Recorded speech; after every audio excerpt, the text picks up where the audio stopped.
लगातार। अशरफ, मैं आपके पास आना चाहूंगा।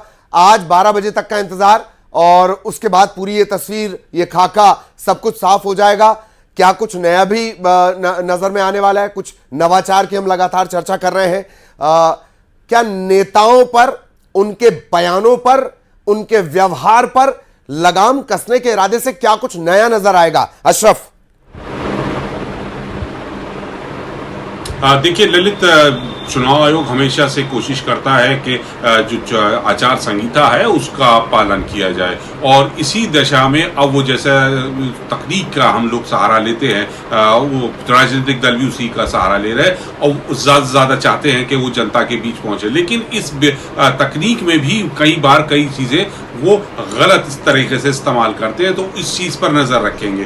तो वहां पर आप कुछ चीजों को गलत तरीके से जनता के सामने ना परोसा जाए, आंकड़े हों चाहे अपने विकास के दावे हों, और चुनाव प्रचार के दौरान जो उम्मीदवार होते हैं वो कहीं ऐसी बात ना कर दें जिससे समाज में द्वेष फैले, हेट स्पीच जिसे कहा जाता है, तो उस पर भी नजर रखी जाएगी। और इसीलिए जनता, चुनाव आयोग अपनी तैयारियां, उनके अपने सिस्टम है, उसके जरिए वो नजर रखे। साथ साथ वो जनता से भी अपील करता है हमेशा कि आप सी विजिल, उन्होंने अपना ऐप बना रखा है कि सी विजिल के जरिए अगर आपको कहीं कुछ लगे तो आप, जनता जो है सीधे चुनाव आयोग को बता सकती है।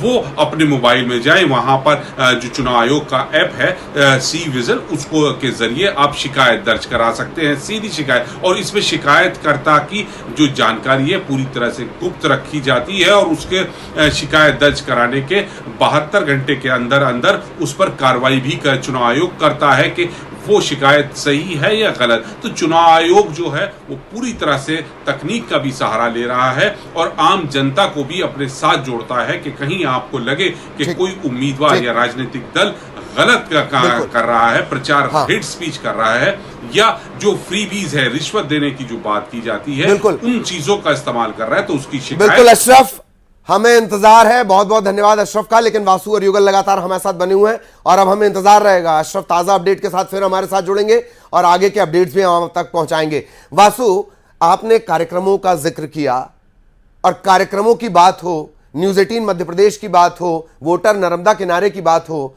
और मां नर्मदा का जिक्र ना हो। नर्मदा धर्म, कर्म और राजनीति तीनों को एक साथ प्रभावित करती हैं। वासु।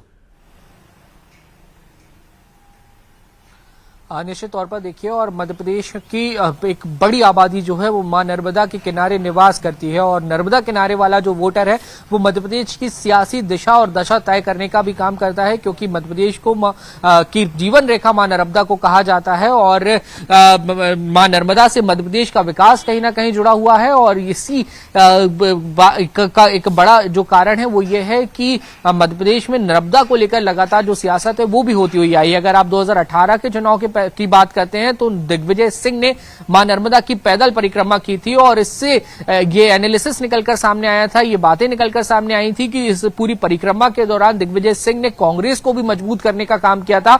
ऑर्गेनाइजेशनल तौर पर कांग्रेस के वोटरों से वो मिले थे, कांग्रेस के नेताओं से, पदाधिकारियों से वो मिले थे, और उन्होंने एक बार फिर से उनको मोटिवेट करने का काम किया था कि दमखम के साथ आप जुट जाइए और चुनावी प्रचार प्रसार में लग जाइए, ताकि मध्य प्रदेश में लंबे समय बाद कांग्रेस की वापसी हो सके। 15 साल बाद मध्य प्रदेश में कांग्रेस वापसी कर सकी थी, और इस पर मां नर्मदा से जुड़े हुए जो मुद्दे थे वो जमकर सियासी तूल पकड़ते हुए नजर आए थे, चाहे वो अवैध खनन का मुद्दा हो, मां नर्मदा के संरक्षण का मुद्दा हो, या फिर मां नर्मदा के दोनों किनारों पर सरकार ने जो पौधारोपण का अभियान चलाया था वो मुद्दा हो। ये मुद्दे 2018 में बड़े थे और इसको कांग्रेस ने जमकर कैश कराया था, और कांग्रेस सत्ता में आने में कामयाब भी हुई थी।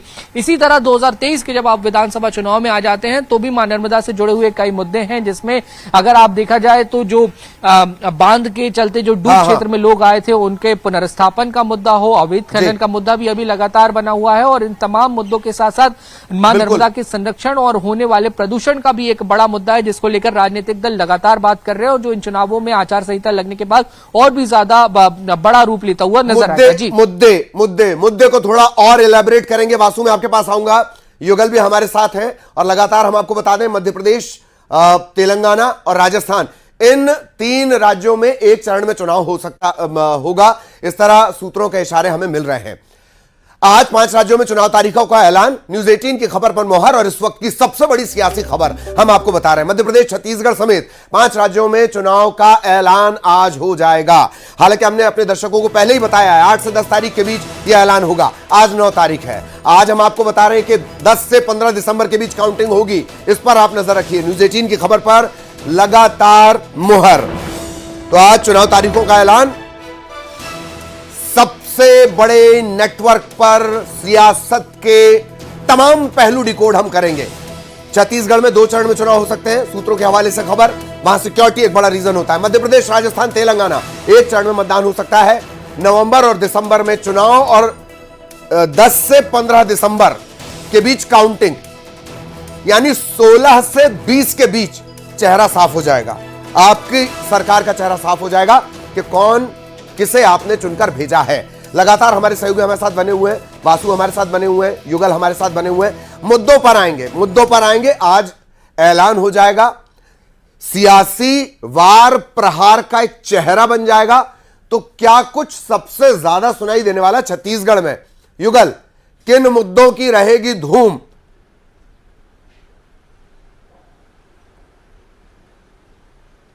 देखिए ललित, जैसे ही आपने पहले तो मैं बता दूं कि जिक्र किया था इलेक्शन मतलब न्यूज 18 जिस तरह से खबरें लगातार बताया है कि, और उस पर यह मुहर है कि चुनाव किन तारीख में ऐलान हो सकता है, किन तारीख में चुनाव होगा। तो इसकी जो प्रमुखता से हम लोगों ने जो दिखाया था वो सबसे बड़ी बात है और अहम बात है, उस पर मुहर लगी। अगर हम छत्तीसगढ़ के मुद्दों की बात करें ललित, तो छत्तीसगढ़ में अगर सरकार जो कांग्रेस के मुद्दे हैं, तो विकास के मुद्दे को लेकर के सरकार है जनता तक जाएगी। और जिस तरह से धान खरीदी को लेकर के लगातार कांग्रेस कहती आई है कि केंद्र सरकार रोड़े अटका रहे हैं, तो कांग्रेस के लिए एक अहम मुद्दा होगा।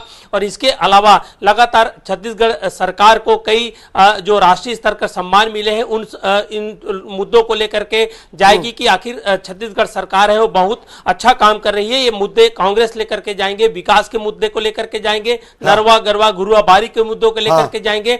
और इसके अलावा हम बीजेपी की बात करें ललित, तो बीजेपी लगातार आक्रामक तेवर पर है। यहां पर धर्मांतरण का एक प्रमुख मुद्दा है। उसके अलावा बीजेपी ने पीएससी घोटाले को एक अहम मुद्दा बनाया है। साथ ही साथ धर्मांतरण का जिस तरह से मुद्दा है, उस पर बीजेपी लगातार प्रहार है वो कर रही है। भ्रष्टाचार के मुद्दों पर सरकार को घेरने का प्रयास कर रही है। तो छत्तीसगढ़ में धान, किसान, ये भी अहम मुद्दे होंगे। इसके अलावा शराबबंदी प्रमुख मुद्दा होगा बीजेपी की ओर से। और बीजेपी लगातार आरोप लगाते आ रही है ललित कि एक सवाल, बिल्कुल आपने जिसका जिक्र किया, शराबबंदी हम सबसे ज्यादा सुनने वाले हैं, लेकिन ऐसा लगता है कि अब सियासत के इस एपिसोड में भुवनेश्वर साहू का जिक्र बार बार होगा। यह मेरा अगला सवाल रहेगा, आऊंगा मैं आपके पास। वासु, किन मुद्दों की रहने वाली है धूम? इसके बाद चर्चा करेंगे कि क्या ग्वालियर चंबल अंचल है, वहां बिना गोली चले अभी भी चुनाव करवा पाना आयोग के लिए चुनौती बना हुआ है। लेकिन पहले मुद्दे की बात, वासु। अब बिल्कुल देखिए, मुद्दों की अगर बात करें तो राजनीतिक दल जिन मुद्दों पर चुनाव कराने की कोशिश कर रहे हैं, उसमें अगर आप कांग्रेस को देखते हैं तो सबसे बड़ा मुद्दा कांग्रेस के द्वारा मध्य प्रदेश में जो क्रिएट किया जा रहा है वो जातीय जनगणना का मुद्दा। पूरे देश भर में कांग्रेस इस कैंपेन को लेकर आगे बढ़ रही है। और मध्य प्रदेश में जब प्रियंका गांधी पहुंची, राहुल गांधी पहुंचे, या कांग्रेस के बड़े नेता जब मंचों से भाषण देते हैं तो जातीय जनगणना की बात करते हैं, क्योंकि इसको लेकर मध्य प्रदेश के सियासी समीकरण है वो काफी दिलचस्प है। आप देखिए, 230 विधानसभा सीटों में से 47 सीट आदिवासी वर्ग के लिए, 35 सीट दलित वर्ग के लिए आरक्षित हो। और यह भी कहा जाता है कि 50% मध्य प्रदेश में जो आबादी निवास करती है वो ओबीसी वर्ग से आती है। और कांग्रेस का यह कहना है कि जब तक जातीय जनगणना नहीं होगी, ये सही आंकड़े सामने नहीं आएंगे, और जब तक सही आंकड़े सामने नहीं आएंगे, आप इन वर्गों के लिए सही योजनाओं को नहीं बना सकते और उनका बेहतर रूप से क्रियान्वयन नहीं कर सकते। तो एक बड़े मुद्दों के साथ इन जाति वर्गों को साधने की कांग्रेस की कोशिश है। तो वहीं अगर आप बीजेपी को देखें तो आधी आबादी पर फोकस जो है वो बीजेपी का नजर आ रहा है, क्योंकि लाडली बहना योजना एक फ्लैगशिप स्कीम चुनावी साल में जो बीजेपी ने शुरू की है, 1000 रुपए से इस स्कीम की शुरुआत हुई थी। 1250 रुपए मौजूदा समय में मिल रहे हैं। और मुख्यमंत्री शिवराज सिंह चौहान मंचों से कहते हैं कि 3000 रुपए तक इस राशि को मैं बढ़ा दूंगा और ये काम मैं करके दिखाऊंगा। तो इस तरीके के जो मुद्दे हैं वो भी कहीं ना कहीं तूल पकड़ते हुए नजर आ रहे हैं। बीजेपी महिला सशक्तिकरण की बात कर रही है, कांग्रेस हर वर्ग को साधने की बात कर रही है, और कहीं ना कहीं आम लोगों के जो मुद्दे हैं उनको भी उठाने का काम जो है वो किया जा रहा है। लेकिन लगातार जब न्यूज 18 की टीम अपने दर्शकों के पास पहुंचती है, अपने वोटरों के पास पहुंचती है, तो दर्शक तो यही कहता है कि मूल मुद्दों पर बात होनी चाहिए। इधर उधर की बात ना करें, बल्कि बिल्कुल। उन मुद्दों की बात करें जिनका सीधा न्यूज 18 तो खैर जिस तरह से डिकोड कर रहा है, इंजन की सीटी से लेकर वोटर नर्मदा किनारे वाला तक, चाय की चुस्की से लेकर कहता है वोटर तक, हम वोटर की हर बात पहुंचा रहे हैं। यही वजह है कि भरोसा बरकरार है, यही वजह है कि हम दम से कह रहे हैं कि न्यूज 18 की खबर पर मुहर। जो हमने बताया खाका लगभग वही आज आपको नजर आने वाला है। जब पहले हमने आपको बताया था, देख लीजिए, हमने कहा था 8 से 10, आखिरकार आज है 9, चुनाव तारीखों का ऐलान होने जा रहा है। 12 बजे तक का आपको इंतजार करना है। मुद्दों की हम बात लगातार कर रहे हैं। युगल, आपके पास में आ रहा हूं। एक मुद्दा जो बनाया गया और बड़ा एग्रेसिवली उस पर पार्टी काम भी कर रही है, वो है धर्मांतरण का मुद्दा। धर्म का मुद्दा, भुवनेश्वर साहू का मैंने जिक्र किया। क्या यह माना जाए कि अभी सियासत में भुवनेश्वर और उसके पिता ईश्वर, इनका हम बार बार नाम सुनने वाले हैं? जी युगल।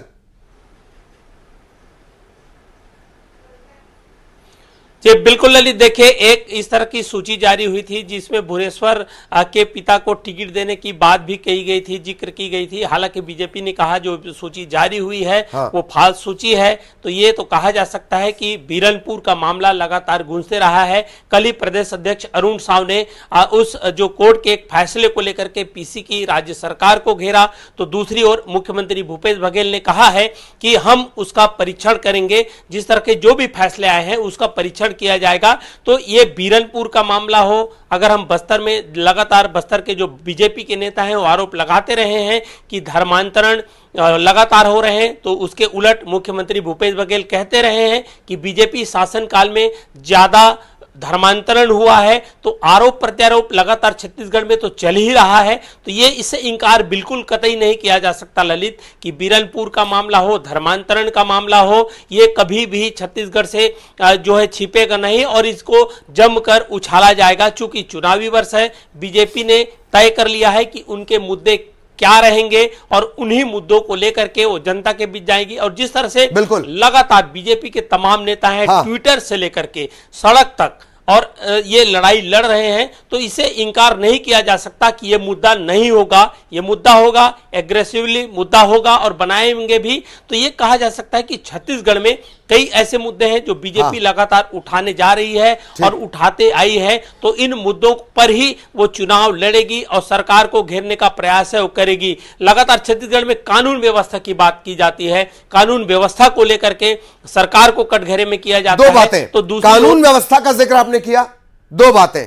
कानून व्यवस्था नेक्स्ट में जब आपके पास आऊंगा तो कानून व्यवस्था आपको थोड़ा और एलेबरेट करके हमारे दर्शकों के सामने रखनी होगी। लेकिन एक पहलू जिस पर नजर डालने की जरूरत है कि आज 12 बजे आम वोटर नजर रखेगा, युगल नजर रखेंगे, वासु नजर रखेंगे, ललित नजर रखेंगे, पर इस पर नक्सलियों की भी निगाह होगी छत्तीसगढ़ के लिहाज से। मैं उस सवाल पर आऊंगा। वासु, आपके पास मैं आना चाह रहा हूं, क्या बिना गोली चले ग्वालियर चंबल में चुनाव करवाना अभी भी चुनौती है? वासु। अब बिल्कुल देखिए ललित जी, जिन भी जो इलाके सेंसिटिव होते हैं वहां पर कहीं ना कहीं चुनाव आयोग के सामने एक बड़ी चुनौती होती है कि शांतिपूर्ण रूप से मतदान हो सके और लोगों में किसी तरीके का खौफ ना हो, किसी दल विशेष को लेकर हो या किसी कैंडिडेट की बात करें, किसी भी तरीके का खौफ ना हो लोगों में और लोग अच्छे और बड़ी संख्या में अपने घरों से निकले और मतदान कर सके। ग्वालियर चंबल का जो इलाका है वो निश्चित तौर पर वहां पर कई ऐसी जगह हैं जो सेंसिटिव जोन में आती है और इसको लेकर चुनाव आयोग ने खास तैयारियां की हैं। पैरा मिलिट्री फोर्सेस वहां पे रहेंगी, आर्म फोर्सेस वहां पर रहेंगी, वहां पे इंटेलिजेंस की टीम जो है वो मुस्तैद रहेंगी और सोशल मीडिया का जिस तरीके से हम लोग लगातार जिक्र कर रहे थे, क्योंकि देखिए आप जो भी हिंसा भड़कती है, जिस भी तरीके से अगर हिंसक गतिविधियां होती हैं या गोली चलने जैसी जो बातें निकलकर सामने आती है, उसमें एक बड़ा रोल सोशल मीडिया का भी होता है, क्योंकि वहीं से अफवाहें फैलती हैं और वही अफवाहें फिर जमीन पर अगर हम बात करें तो एक बड़ा हिंसक रूप ले लेती है और जिसमें जान माल का नुकसान तक हो जाता है। ना सिर्फ मुख्य चुनावों में बल्कि मुझे तो उपचुनाव भी याद आते हैं जब वहां पर मतदान के दौरान गोली चलने की जो घटना है वो निकलकर सामने आई थी। लेकिन देखिए, जब चुनाव आयोग आचार संहिता की घोषणा कर जाता है, मॉडल कोड ऑफ कंडक्ट लागू हो जाता है, तो जो पुलिस है वो और ताकतवर हो जाती है, इलेक्शन कमीशन जो है वो और ताकतवर हो जाता है। और सबसे बड़ी जिम्मेदारी ही इलेक्शन कमीशन की होती है कि आप ग्राउंड जीरो पर तमाम व्यवस्थाओं को बनाए रखें। इसके अलावा मैं आपको ये भी जानकारी दे दूं ललित जी कि free, fair and fearless election हो, उसके लिए पुलिस ने भी खास तैयारियां की हुई हैं। और इसमें सबसे महत्वपूर्ण बात यह है कि डीजीपी खुद अपने